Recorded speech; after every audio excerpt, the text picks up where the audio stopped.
Hello নমস্কার। আজকে বানিয়ে দেখাচ্ছি সয়াবিন কষা। কীভাবে বানাই দেখুন।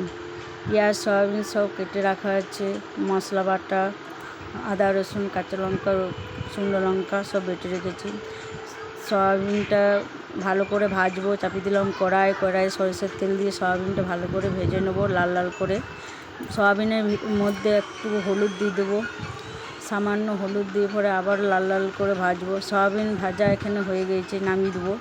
নামিয়ে দিয়ে আবার চাপিয়ে দিলাম কড়াইয়ে দিলাম সরষের তেল গরম হয়ে এলে পেঁয়াজ দিয়ে দেবো। পেঁয়াজটা লাল লাল করে ভাজবো। পেঁয়াজ আমার এখানে ভাজা হয়ে গিয়েছে।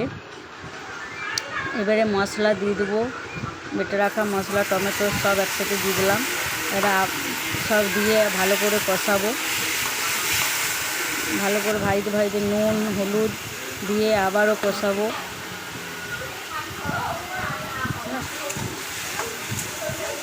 কষাতে ভালো করে কষানো হয়ে গিয়েছে। দেখুন তেল ছেড়ে দিয়েছে মশলা থেকে। এবারে ভেজে রাখা সয়াবিনটা দিয়ে দেবো মশলার ভেতরে। আবারও কষাতে থাকবো সয়াবিনকে দিয়ে ভালো করে। এখানে সয়াবিন কষানো হয়ে গিয়েছে, ভালো করে কষিয়ে দিয়েছি। এবারে এক বাটি জল দিয়ে দেবো। জল দিয়ে পরে আবারও নাড়াচাড়া করবো।